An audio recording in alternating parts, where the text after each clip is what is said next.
Om Namo Bhagavate Vasudevaya.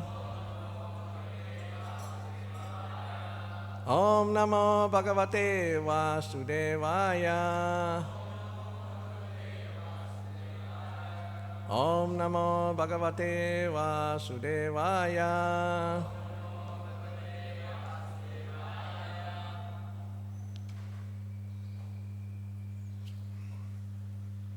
So today we'll read from chapter 10, canto 10, right? What's the verse? What number again? 36. 36.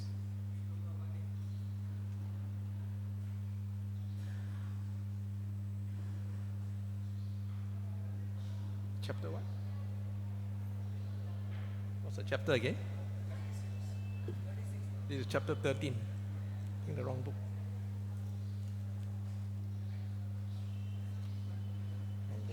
Wrong book. That's okay. I think they are not used to someone like me sitting down here giving a class. I think this temple has been open for 44 years, right? 1978 until now, 44 years. Finally, Krishna sent a Chinese body sitting on the Vyasasan. Very, very rare. So countless great souls have sat on this chair, from all over the world except Chinese. So I'm very privileged and very blessed. I don't know what qualification I have to sit here. I'm supposed to come here to listen to all the great souls from Juhu Temple, especially Goklesh Prabhu, who came to Perth a few times. And he has been my inspiration. He has been my mentor. He taught me a lot of things. Whenever I need help, I write to him. So unfortunately, he's not here. I'm really missing him. I thought I'll hear him speak. So now you'll hear me speak. Hopefully, I'm a good disciple of him.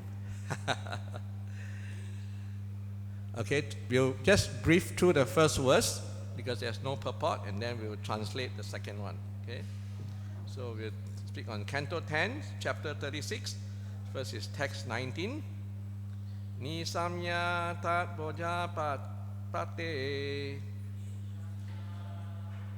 No, I just read through. Is it read through? I just read through first. Nisamya tat boja pate gopa pracalitendriyaha nisatam asim adata vasudeva jigam saya. Translation by Srila Prabhupada. Upon hearing this, the master of the Bhojas became furious and lost control of his senses. He picked up a sharp sword to kill Vasudeva. So 19, text 19. So this one we'll go through it. Nivarita naradena. Nivarito naradena. Ta suta mityam atmanaha. Ta suta mityam atmanaha. Natva loha mayai pasaye. Yatna loha mayai pasaye. Babanda sahabayaya. Babanda sahabayaya. Nivarito naradena. Tasutar mityum atmanaha. Yatva loha mayai pasae. Babanda sahabayaya. Nivarito naradena. Tasutar mityum atmanaha. Natva loha mayai pasae. Babanda sahabayaya.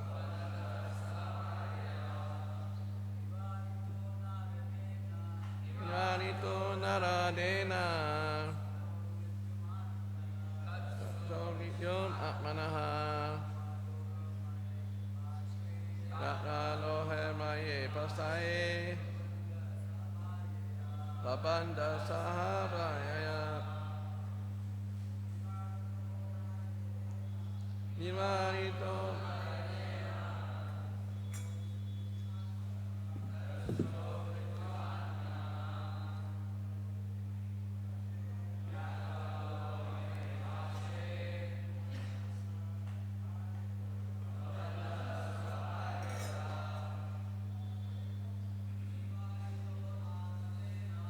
Nivarito naradena Yasutam mityum atmanaha Yakvaloha mayai pase Babanda sahabayaya. Ladies, Rito naradena Yasutam mityum atmanaha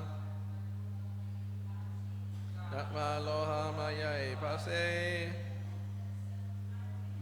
Babanda sahabayaya.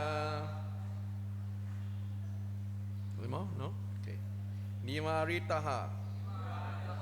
Check. Naradena. By Narada. Tak Sutao. His two sons.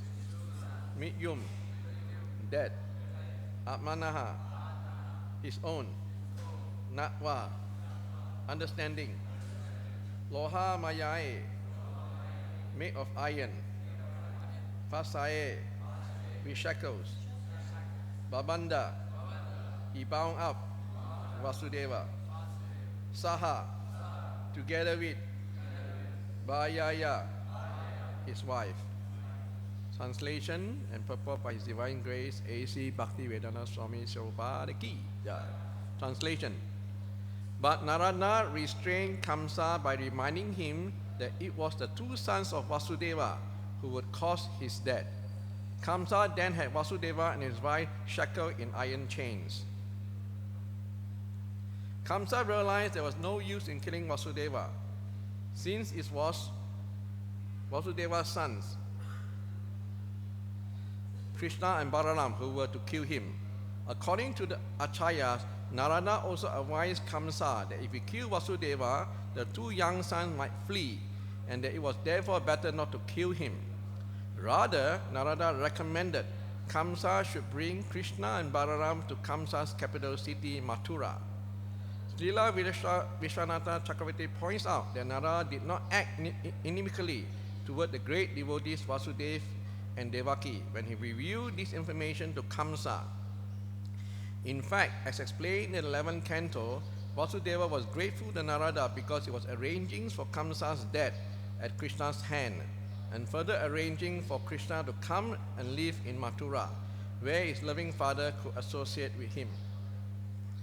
Om Gyana Trimandasya Jana Jala Salakaya Chakso Militam Yena Tasmai Sri Gurave Namaha Nama Om Vishubhadaya Krishna Prasthaya Bhutale Sri Makti Bhakti Vedanta Swami Tenamane Namaste Saraswati Devi Gauravani Pacharine Nivisesa Sunyavadi Pasta Desa Tarine Jaya Sri Krishna Chaitanya Prabhu Nityananda Sya Vaita Gadadara Siva Sari Gaura Bhakta Vrinda. Hare Krishna Krishna Krishna Hare Hare Hare Rama Rama Rama Hare Hare. Vanchakalpa tarubhyasa kripa sindhu bhyavacha patitanam pavaneshvyo vaishavyo namo namaha. As I say, my class in Pune also. So first I'd like to beg for forgiveness and apologize if I were to make any mistake, anything I say is not correct. Please correct me. Please raise your hand, say, Prabhu, you're wrong. That is not right. Because obviously, I don't have the software that most Indians have. I only have the hardware. Hardware means I have the body like you, but I don't have the software like you, meaning that you're born with Krishna consciousness. You're born with knowing about Krishna, knowing about Mahabharata, knowing about Ramayana, but I'm born with ignorance. So I only learn along the way for the last 20 over years. So I only know what I learned from all the devotees that I listened to class to, and hopefully I can share something to you all today. So please forgive me. I beg your blessing and your mercy to allow me to say something Please be merciful, be compassionate to this Chinese soul who is very rare and sit here today for the first time in 44 years. Thank you very much. So I hope I can be a good start for the future Chinese, because Prabhupada say we are the last to come. All right? Don't worry about the second part, but we are the last to come. We are very, very ignorant. We are born with ignorance. Right? We are born with eating meat, drinking alcohol, smoking, and gambling, all kinds of things. We love it, unfortunately. So today, today's verse, we go back to today's verse, the translation again. But Narada restrained Kamsa by reminding him that it was the two sons of Vasudeva who would cause his death. Kamsa then had Vasudeva and his wife shackled in iron chains. So from here onwards, Lord Krishna's pastime is coming to an end. And he's going to Mathura to save his parents from Kamsa. All right, so Narada Muni knew about it. He already know that the pastime is ending. So it's interesting here, why again and again Kamsa has so much faith in Narada Muni recommendation. Why did he trust him so much? All right, so it's amazing why, in the beginning, same thing, when the Narada Muni went to Kamsa to, that Krishna is already born, there could be one of the children that is being born, so you get all the 6 children got killed, right? Kamsa killed them. So it looks like Narada Muni is a troublemaker, not a very pleasant associate of Krishna, or associate of devotees. But no, it says here he's very trustworthy, and Kamsa trusts him. So Kamsa, he's not an ordinary person like what we are in the Kali Yuga. He also have Vedic knowledge.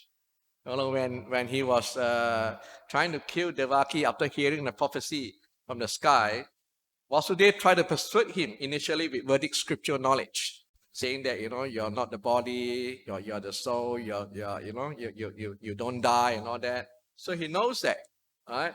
So definitely for someone like him, he knows the quality of a Vaishnava like Narada Muni. So today I want to say something about Vaishnava behavior, right? In the Srimad Bhagavatam, Canto 11, 26 and 27, there are 8 qualities of a Vaishnava, of a devotee. 11, 26, 27. All right, so saintly devotees are not dependent on anything material, always conscious of Lord Krishna, complete, peaceful, endowed with equal vision, free from possessiveness, free from false ego, free from material dualities of pain and pleasure, success and failure, and so on, and free from material greed. So this is the 8 quality of a Vaishnava. So, and Kamsa knows that. Now, when I was looking at this, right, the first few in the beginning is very interesting. It's very easy to understand. That doesn't depend on any material. He's conscious of Krishna. His equal vision, see everything the same. No possession. No, free from false ego, always for the pleasure of Krishna, free from material dualities of pain and pleasure. That means he's very tolerant, right? But the one thing that struck me is free from material greed. Why would this consider as one of the quality of a devotee? Why don't he say free from envy, free from lust, free from anger? Interesting, isn't it? Free from material greed. So I want to share something very interesting that I hear from a class by His Holiness Bhakti Vigyana Maharaj, who heard it from His Holiness Sivara Maharaj. So he talked about a story of this Jaya and Vijaya, right? How they obviously being cursed by the 4 Kumaras, and they have to come down to this material world, right? So when they were cursed, this Lord Vishnu came up too late, could not stop the curse. So he gave Petrus 2 choices, right? What are 2 choices? Either live as Vishnu devotee for 7 lives, or as Vishnu enemies for 3 lives, right? Remember that?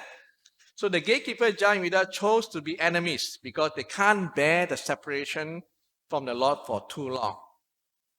So these 3 lives actually of Jaya Vijaya came in a form of 6 demons. Who are they? Yes. Yes. Ravana, yes. Kumbhakana, Shishupal, Dharmakara. Okay. Now, actually these 6 enemies represent the 6 anattas. Lust, anger, greed, envy, illusion, and pride. Right? So when in the pastime of Krishna, right? Krishna, remember 6 children. 6 children was killed by Kamsa. That also represent the same thing. Actually, this when we come to Hare Krishna, one of the things that we got to get rid of is anatta reality. Right? These 6 anatta. Now let me put it on the floor. Which is the hardest to get out for your own individual? Someone can raise your hand. What did? Huh? Envy. Envy. Others? Sorry? And huh? Greed. Yes. Anyone else? Anyone else? False ego. False ego. Pride. Yes. Pride. Anyone? What do you think is the hardest for you to get out? Envy. Okay. Chinese is always greed. Cannot run away. All right. Greed and lust. Very common. Now, Maharaj, he gave a very nice explanation. He said, and out of the 6, what do you think is the hardest to get out?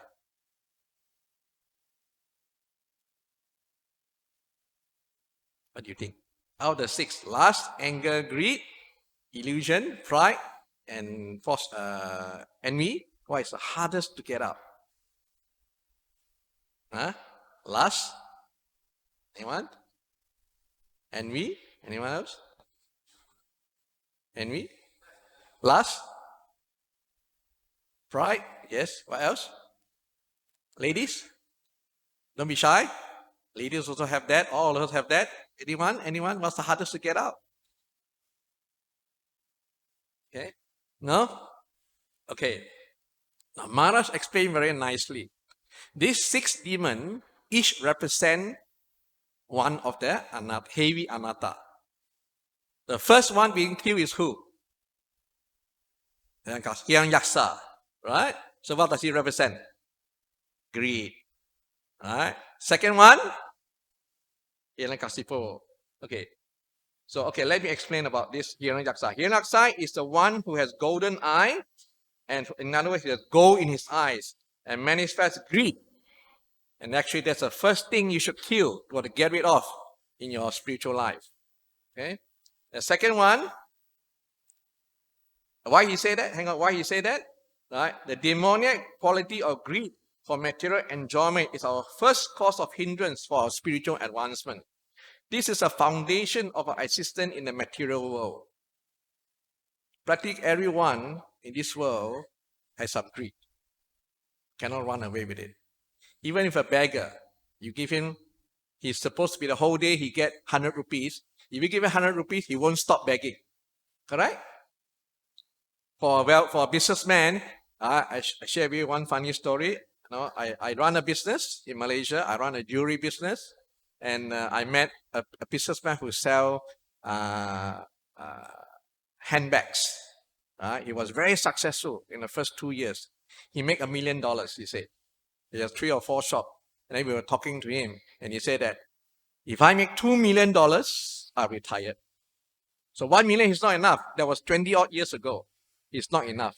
So, Sisi Komita, Ki Jai, Sri Rasa Bihari, Radha Bihari Ki Jai, Sri Lakshmana Man Ki Jai. So he wasn't satisfied. So he won 2 million. But unfortunately, after that, the economy collapsed.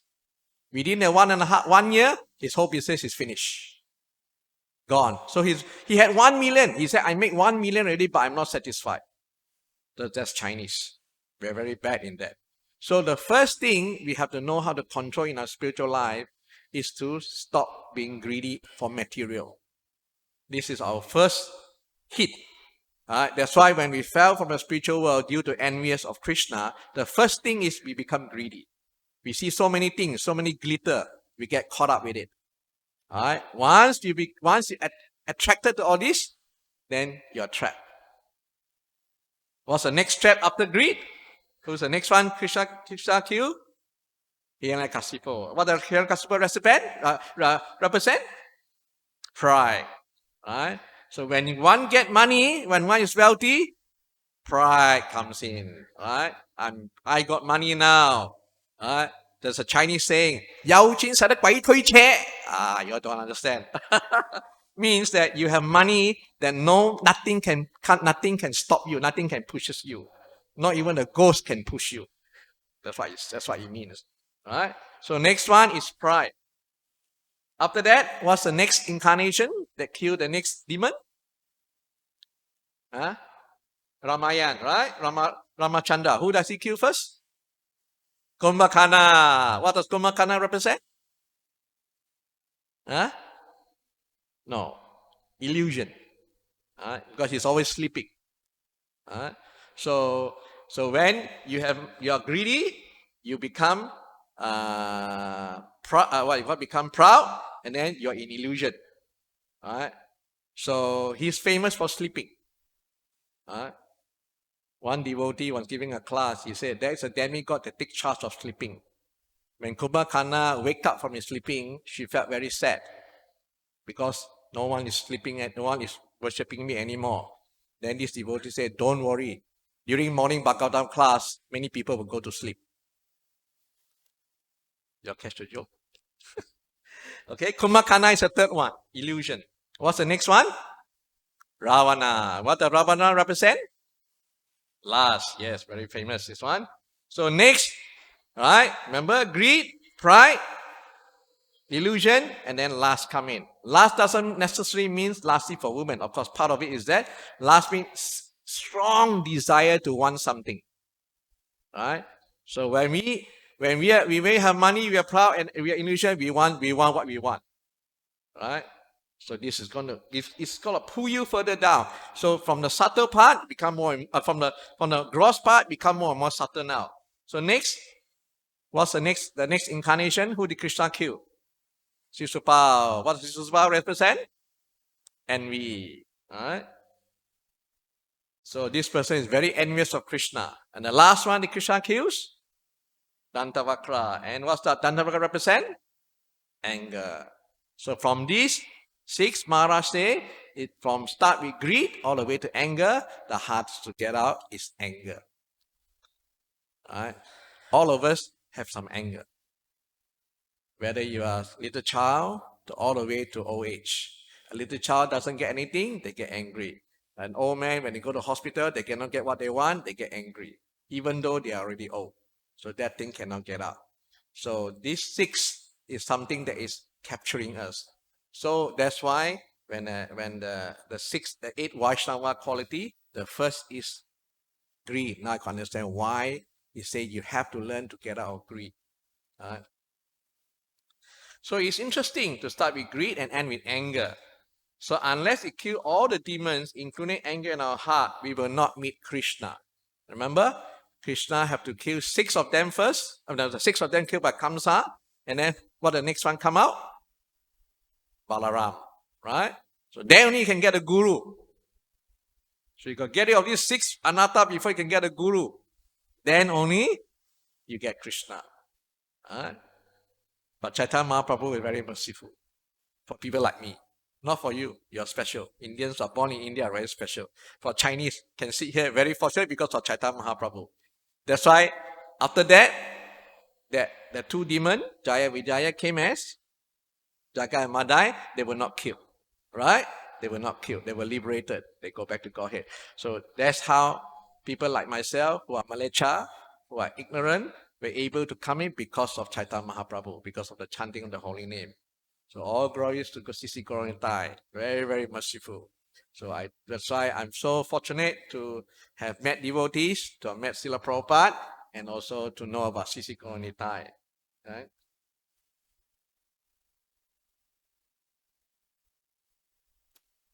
So why is it so hard to get out of anger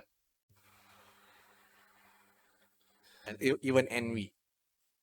It's very difficult. And sometimes it gets stuck in your system for many months and years, even become a brahmachari, chanting for many years, still stuck. You want a way to get out? This is Maharaj's explanation, not mine. I just listened to Maharaj's class. He said, anger and envy is very subtle, hardest to get out. For example, if something goes wrong against our will, not our way, I don't like it. Right? Whatever is it. Let's say you're serving and then suddenly it doesn't go your way, or someone speaks things that's not what you like to hear. You immediately, that defensive mode, anger comes up. Right? So we need to pray, first thing. We need to pray to Lord Krishna to help us overcome this demon. We can be free from greed, pride, illusion, and lust to a greater extent, but subtle envy and anger are the most hardest to get out, to get free. Why?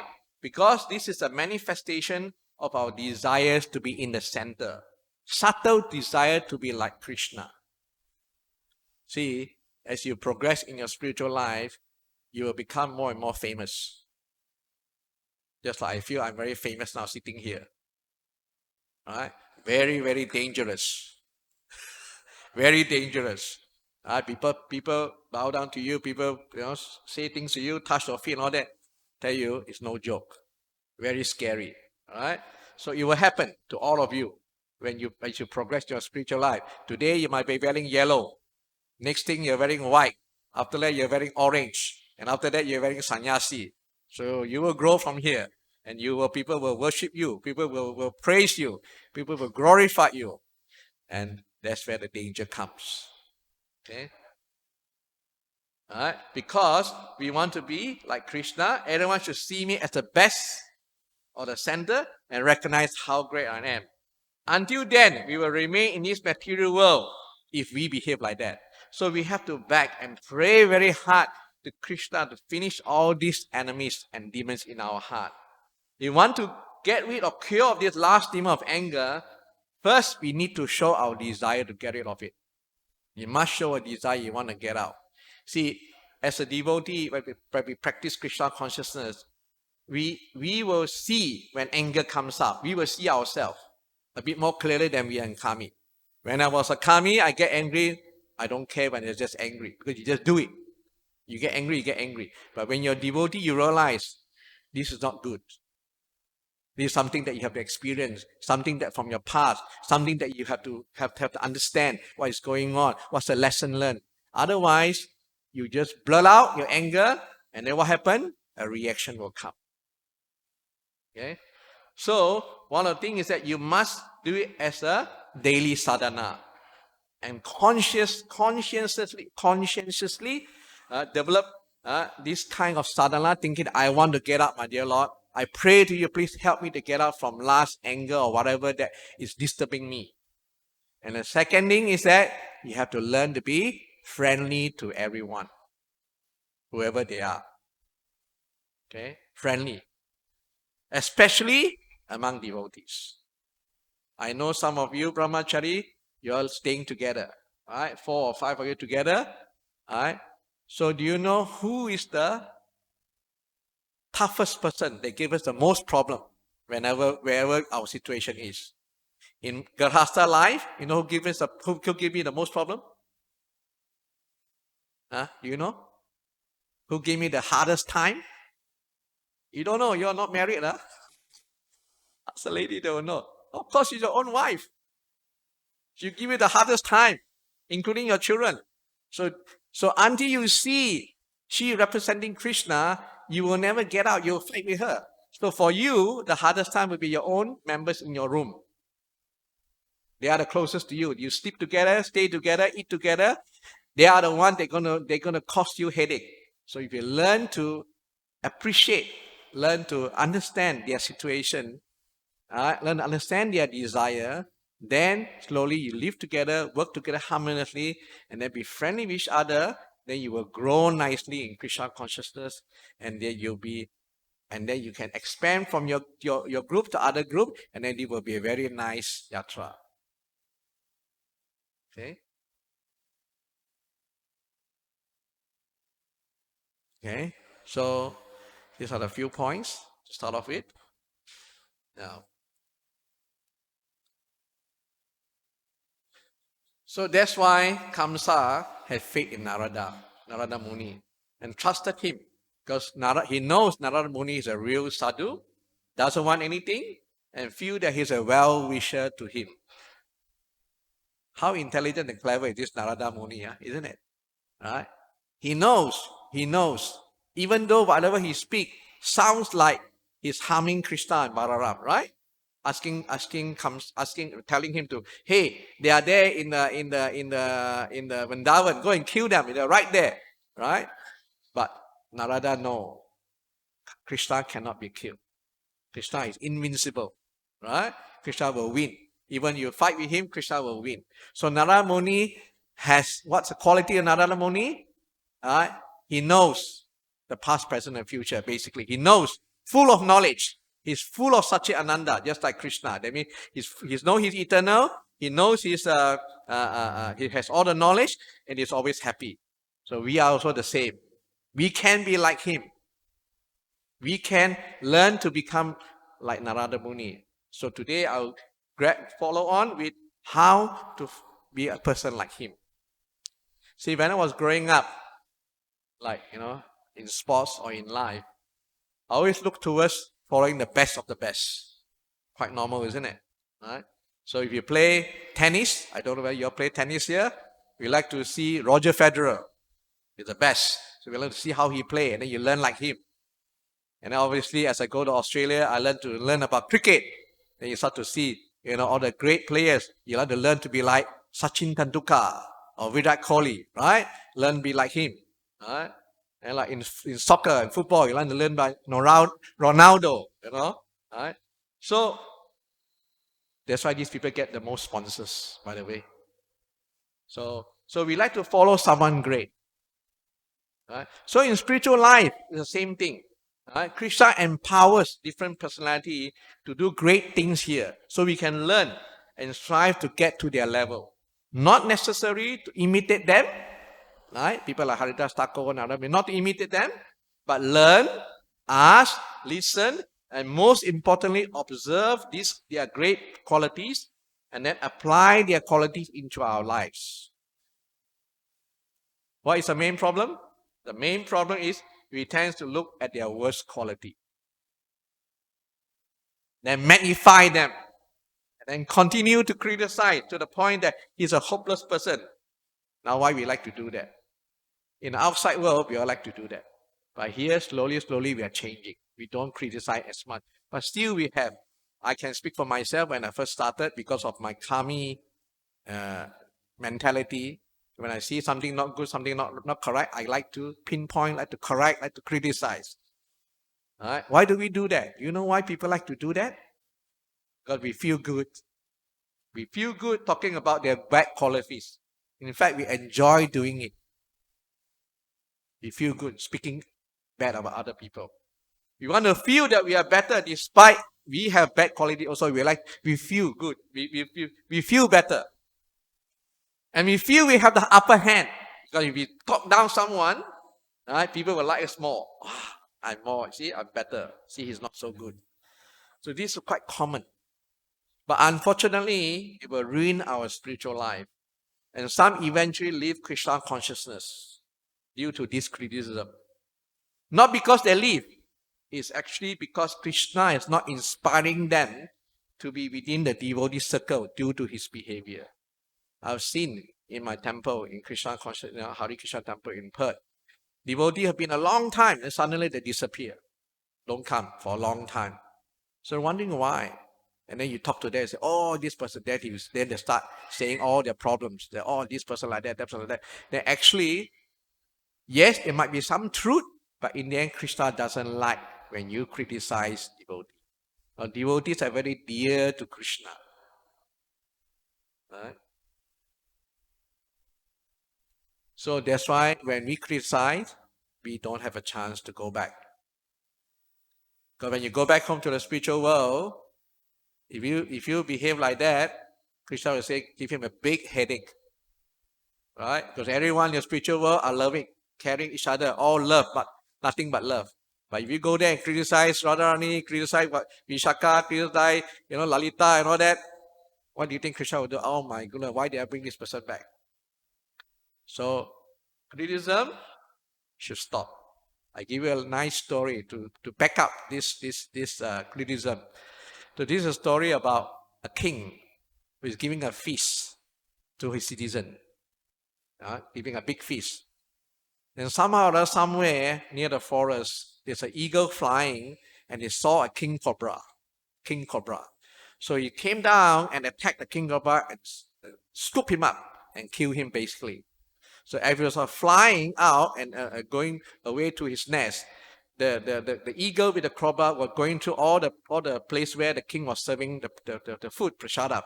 And one drop of the eagle saliva or the venom dropped into one of the plate of prasadam. And someone ate it and he died. Whose fault is it? The king, the eagle, or the snake? Whose fault?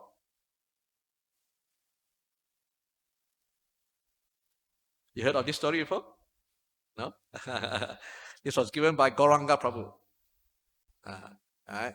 So I listened to a lot of stories from different devotees, and I try to present it in a way that I know of. So obviously there's no one at fault. So Yamaraj and the Yamadutas are a little bit, scratching his head. What to do? There's no fault here. The snake is not at fault. The eagle is not at fault. The king is not at fault. But of course, a lot of people have some issues also, right? Because someone died. So what to do? So Yama said to the Yamaduta, go to this place and check out this citizen. See what's happening there. All right? So these few Yamaduta, this guy as a human being, went up to the kingdom and start asking around, right? Saying that, I want to meet the king and so forth. So some say, okay, I like to meet the king. And then some say, yeah, the king live here, live there, go this way, go that way. So everyone was no concern about that incident. So then they came across an old lady, right? And then asked this lady, can I know how could I find the king and all that? Then the old lady said, you sure you want to find the king? He killed someone, right? You sure you want to go to him? He might kill you also, So immediately, Yamatuta said, this person, come down to Yamaloka. Because he criticized the king, just for the sake of criticizing. So we got to be very careful when we criticize. Do you know that if you criticize someone, 50% of your good karma goes to the person you criticize, and you take 100% of his bad karma? That is stated in the Mahabharata. One of the, I think I can't remember who. Right? So be careful. I've learned my lesson. I waited 1997 until now, 20 over years to be able to sit here. So you guys, I'm sure, it's much quicker than me. So I waited a long time to be able to say something. So don't criticize. Very dangerous. Okay? So now, rather than focusing on the bad qualities, we should focus on the wonderful qualities. Learn to appreciate, acknowledge, respect, not judgmental, and following in their footsteps. So Narada Muni is showing us how to be a perfect Vaishnava or devotee. Now coming back now to our level now, to a practical level. I always like to go back to our level. Right? As a day-to-day practicing devotee, we should have a strong desire to be that Narada Muni. Or even Srila Prabhupada, or all these Haridas Thakur. We learn to be like them. Right? So by following this 8 Vaishnava behavior, we can slowly become perfect. Now, why is it so important to learn to follow in this great personality footstep? Why is that so important? First, purity will come. Okay? Yes, we chant, Yes, we read. Yes, we do many things in our devotional life. But if we learn to behave like them, then our purity will become faster. Secondly, your preaching will be more effective. Purity is a force. So when you're purified, here is, I have to say something about this wonderful Juhu temple. This is nothing but opulent and grand. Everything here is magnified. Everything here is 100 times, 1,000 times bigger than my little bird. Even the givik is bigger. Your givik is so much bigger. And yet yesterday when I do the abhishek with the lamb, there's varieties of lamb I never seen before. Some of those lamb. So really, it's an eye opener. And here you got devotees coming left, right, and center. I heard yesterday there's 100,000 people came. Is that right? My goodness, 100,000 people come to this temple. This is amazing. And money, as Prabhu say, Kokushwa Prabhu, and also the others, the temple say, money is not an issue here. Not an issue. Actually, I also feel scared to stay here. Actually, Maya is very strong. Maya is very strong in Mumbai. Because you see wealthy people coming in. Money people coming. Yesterday I saw a nice car being worshipped for the brand new car. And the funny part, yesterday during the Govardhan Puja, someone asked, I got a new iPhone, can I put onto the Govardhan Puja to get it a blessing? And your temple friend is so nice. Take the phone, put it there. I think somebody said, what is this crazy? iPhone to get blessed. We bless our soul, not bless the iPhone. Goodness. Right? So this place is, I have to say, it's crazy. It's not easy. So for you to maintain what you are compared to Pune, well, Pune is much easier. Less attack from Maya. This is full on attack. Money is there, wealth is there, beauty is there, everything opulent, everything is here. That's why I was sending the photos back to my my dear family, my dear wife. I said, how come the deities here are, she said the word, sorry, I'm not sorry, my dear deities, I'm not trying to criticize. How come they're so fat? I said they're not fat, they're chubby. I say here got plenty to eat. Every day got big prasadam for big boga for them. So that's why they are so chubby, very cute. So here the deities is really, really Rasa Vihari. That's why Prabhupada has his here as an office, as a center, office in Mumbai. And this is where it attracts so many people. And people come and buy books. They come, young boys come in, I want a Gita. They just buy. Do you know how hard we get someone to take up a Gita in Australia, in Perth itself? We have to talk to them, cultivate them, nurture them. Then only they might be thinking of maybe buying Bhagavad Gita. Per year they buy themselves. 18, 19 years old, buying Bhagavad Gita. Preaching is also easy here.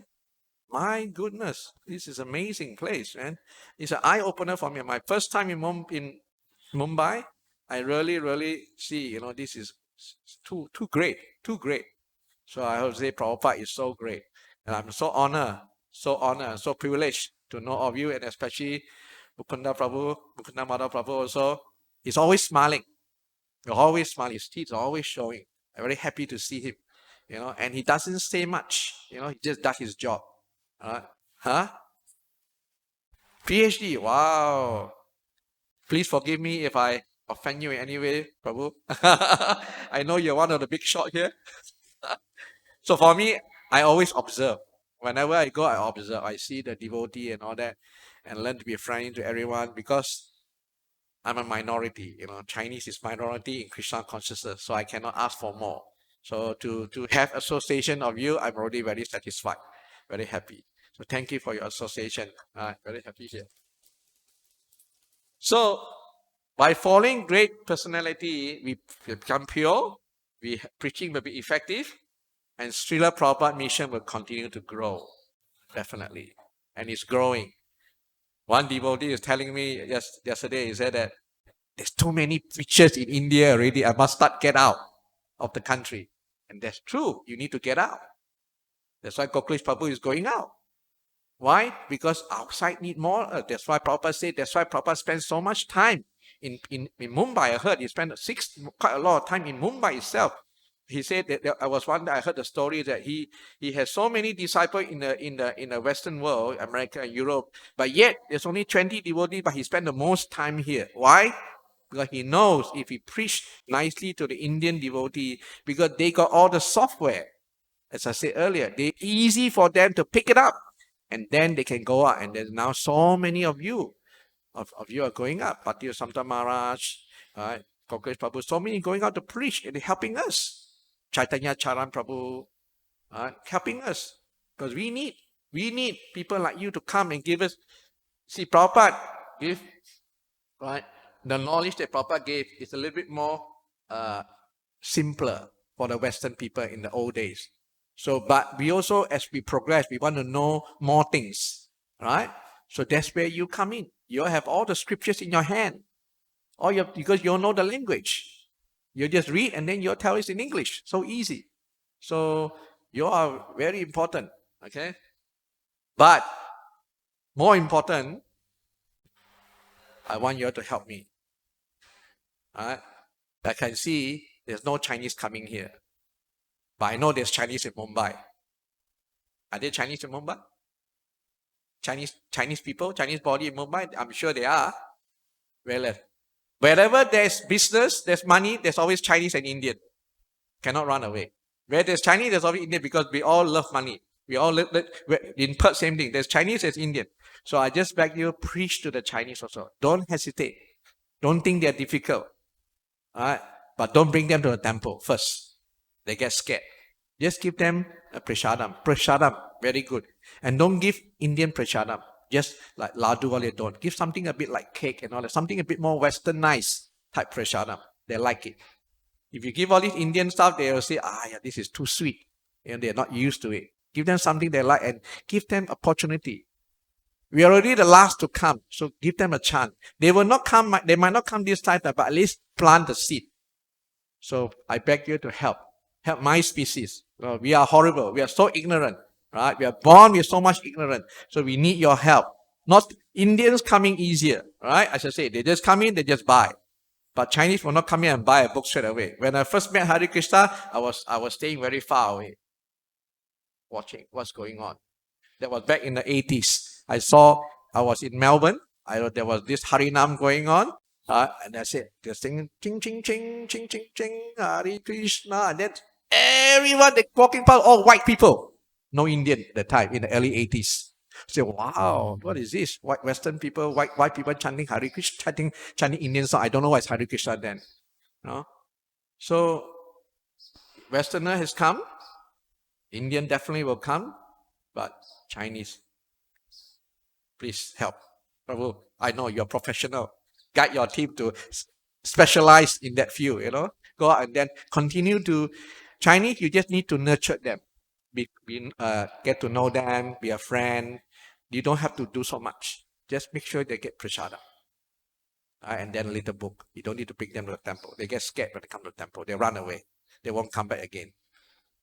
Because there's too many different species. They could not handle it.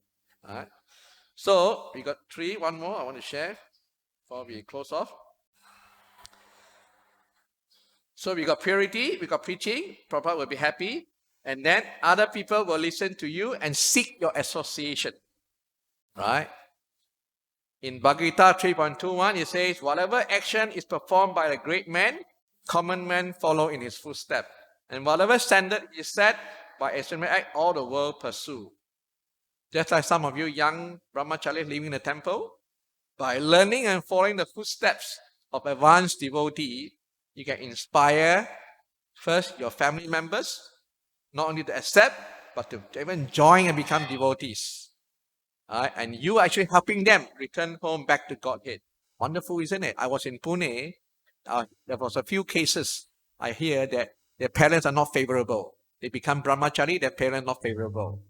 But slowly, by their purity, by their preaching, by their service, the parents become favorable.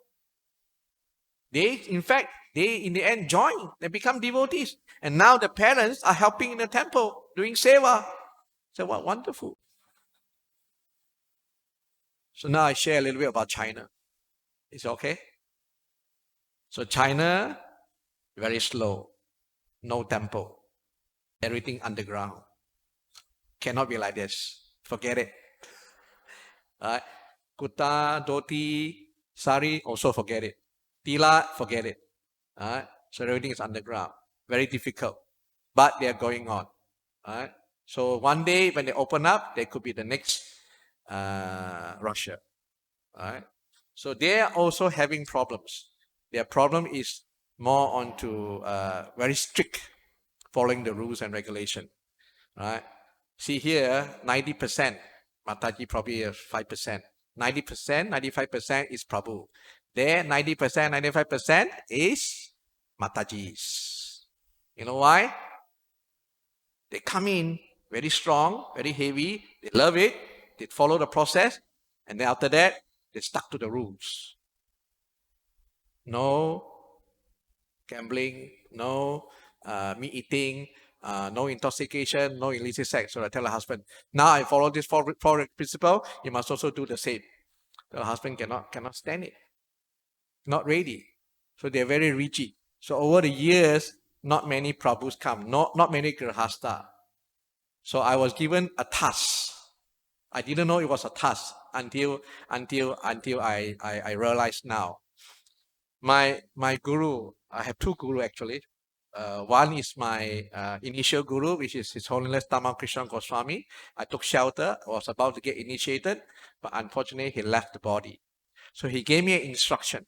He said, you should take care of your family nicely so that your family can be an ideal Krishna conscious family for other families to follow. Very difficult, isn't it? Try to get your wife and children to be Krishna conscious. Not easy, but I was given a task. Then when my guru left, I said, yeah, maybe my new guru will not say the same. Then His Holiness Giridhar Swami is my initiated guru, and he said the same thing. Don't change. Take care of your family. Because I said, Maharaj, Guru Maharaj, I want to follow you. I want to preach in China. I want to help you. I said, no, not time yet. Take care of your family so that your family become Krishna conscious, so that you can be an example for them to follow. And then now I realize what a task. And now my mission is to help them to change their mindset. They're actually bringing your husband in, even though it's austerity, even though it's difficult, but you will become more happier, and including your children become Krishna conscious, you'll be even more ecstatic. So I managed to bring my wife to become a devotee. She's a head pujari of ISKCON Perth, and my children are following nicely Krishna consciousness.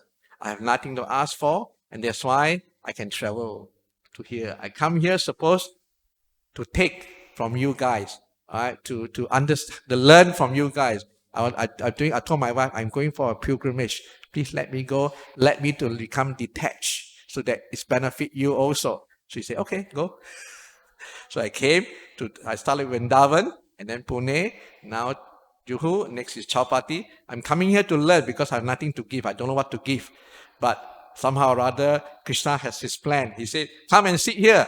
I've been sitting in Pune, and now sitting here, I was scratching my head. What can I give? How much can I give? All I know is taking care of the family. Do a bit of service in the temple. Yes, I did service in the temple, right? But that's all. So, hope you bless me with my preaching in China. It's a very important. Prabhupada also wanted the Chinese to come up. We are the last to come, he said very clearly. He also further said, we are the best, but that yet to be seen. So I take your blessing, and please continue to bless this little jiva here, who have a very unique body, which is the Chinese, which is very rare to come. Right? I can tell you a very funny story. I become Krishna conscious devotee in Malaysia back in 1997. Some Chinese preached to me, and then I decided to come back to Australia. So when I decided to come back to Australia, I chose Perth rather than Melbourne or Sydney and all that. So there was no other Chinese devotee except in Perth, one family. right? So I came there, so there was 2 family. So now 24 years later, still the same 2 family, Chinese. So how difficult Chinese to come. But one little girl from Taiwan came, become devotee, and that's it. So Chinese is very, very difficult because we are very, very ignorant. We love Maya, unfortunately. Right. So thank you very much. Please, for if you have got any comments or questions, you can shoot. And please be merciful, don't be too difficult. Thank you very much. Hare Krishna.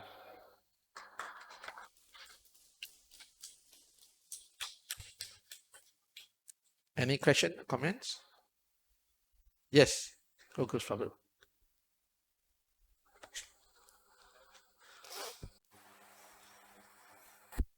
Hare Krishna Prabhu, thanks for a wonderful class. Hare Krishna. Very inspiring for we Indians. You said that this temple is a great temple, agreed, but this temple also had a very humble beginning. Oh, okay. Yes, yes, of course, yes. In early 70s, when Rajbhog Aarti was on, there was one devotee playing mridanga, half up and down, singing with no proper tune. Wow. Those days. So it's a great thing that this temple has come up. One day even Perth, ISKCON also will come up like this. Sure. We Because pray. of your great efforts and We hope so. We are in the process we bought a piece of land of 2.5 acres. Our current temple is actually it's an old church. Old church, we convert into a temple, so it's not ideal. We don't have the proper facility like kitchen and all that. So we are hoping we bought this 2.5 acres land near the train station, near the airport. We hope we can build that in the next few years. And we will invite you all to come. Please come and bless us. I'm sure Gokulesh Prabhu will come. Please, Prabhu can come and bless us.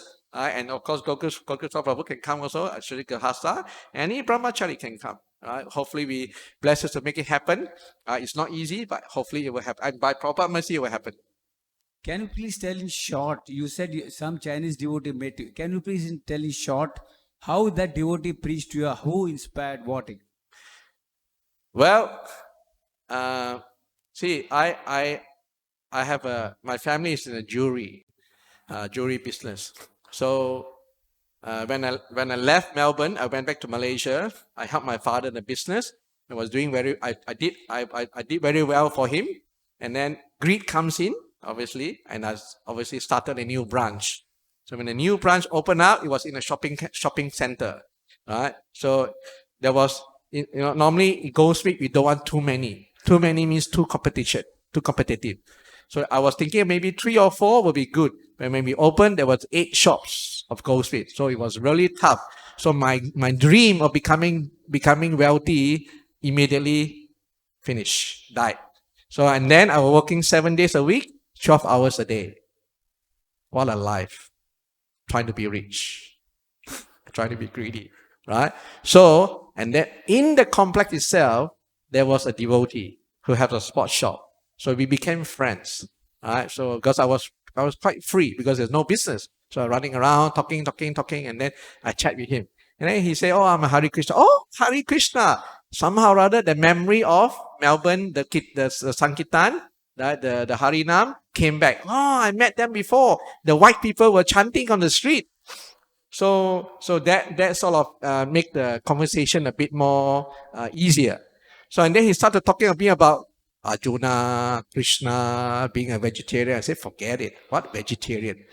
Meat is best. Kentucky or McDonald's were best. So and then he keep talking. He keeps saying Arjuna. I said, I had no idea who they are. All right? Arjuna, Duryodhan, Yudhishthira, Shakuni, whatever. Who are they? Right? But he's smart. I always use Prabhupada. So he gave me a book called The Science of Self-Realization. Wonderful book. I'm sure most of you have read it. So in the book, it says something very nice, something that really hit me really hard.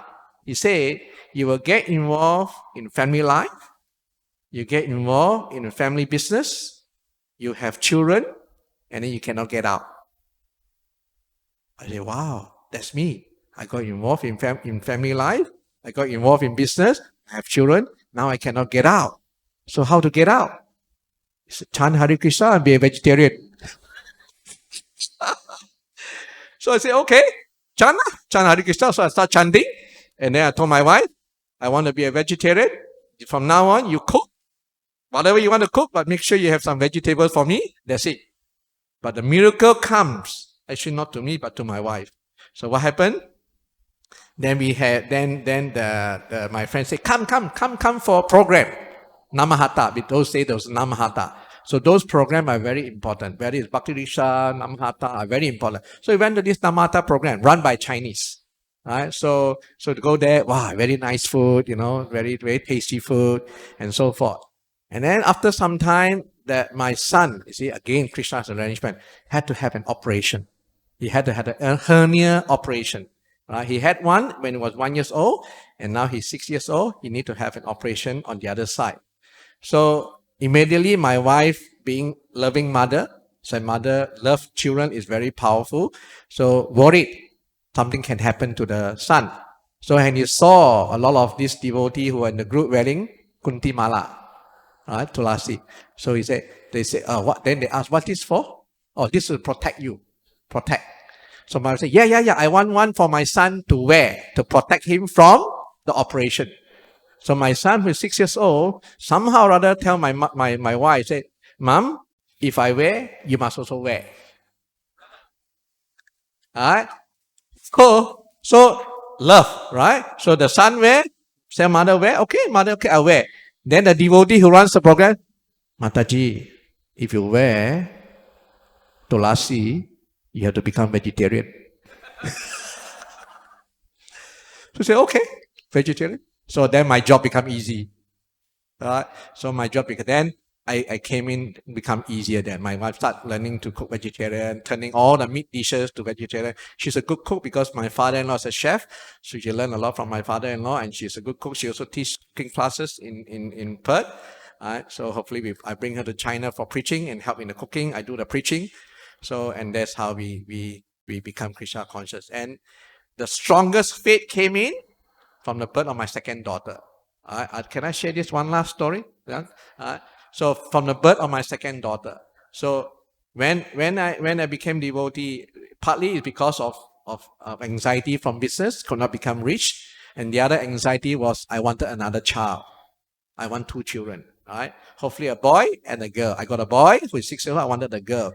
So we've been trying. Both and my wife are trying. Right? For 3 years we could not get. We even went to doctor. Doctor say there's nothing wrong with you. No problem. You should be able to get it. But we could not get. So I went to approach this, my friend who preached to me, Hare Krishna. He said, don't worry. I'll bring you to Mayapur and pray to Radha Madhava. Alright? So Radha Madhava will bless you. I said, okay. So the time was very new, 1997. So 98, he said, come, let's go. Let's go for Gaura Purnima. Go to Gaura Purnima, the parikrama and all that. So went there. First thing, stay in Gauranga Hut.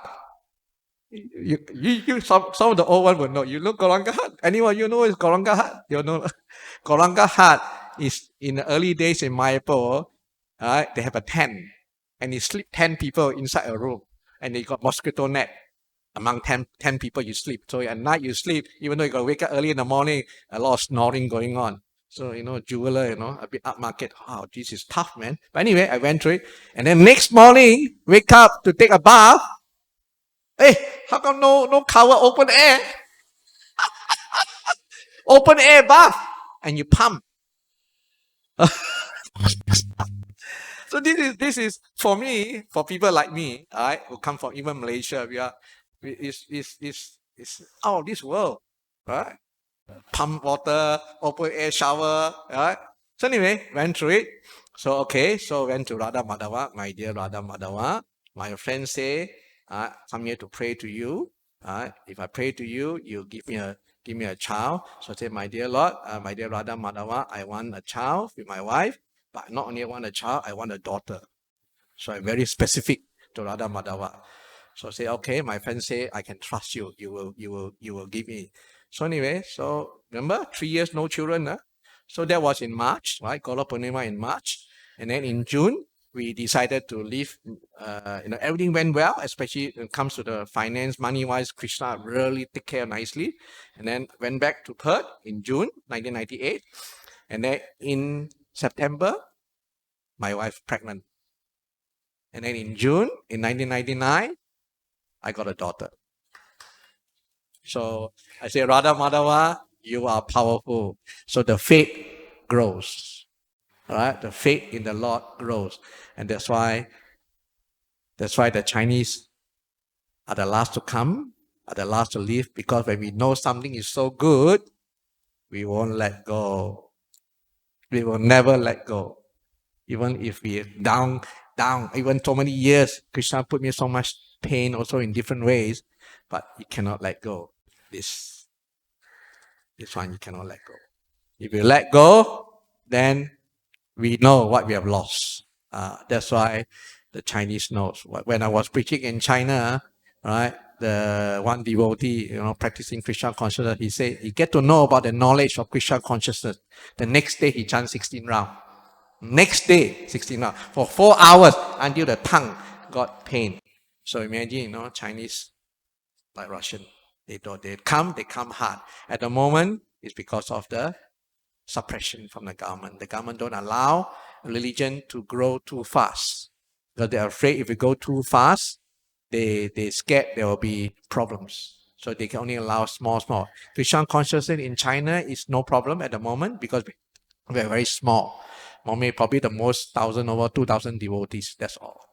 But it's growing. It's growing. They are preaching very, in a various way, in a different platform. They are very smart. They know. They go different way. So it's growing. So we need your blessing. But Prabhupada did mention, he wrote a letter to Malaysia. In Malaysia, he wrote a letter saying that when he was in Malaysia, Prabhupada was in Malaysia also, he said the Chinese should be preached in Malaysia and use these Chinese to go and preach in China. Why? Because it's easier to preach the Chinese in Malaysia, and especially in Malaysia. So I'm from Malaysia, my friend from Malaysia. So that's why we go to China and help in their preaching. So my role is to helping in making sure they don't divorce anymore. Because the guru there are getting big problem because a lot of them are divorcee. So the guru don't want them to separate from their husband. Try to bring their husband in. So that's my job. So thank you very much. I think we close here. Hare Krishna. Hare Krishna. Hare Krishna. Krishna Krishna. Hare Hare. Hare Rama. Hare Rama. Rama Rama. Hare Hare. Contrast Bhagavatam ki jai. So please forgive us. My raw tongue is not to become all these Sanskrit words. Thank you very much. Hare Krishna.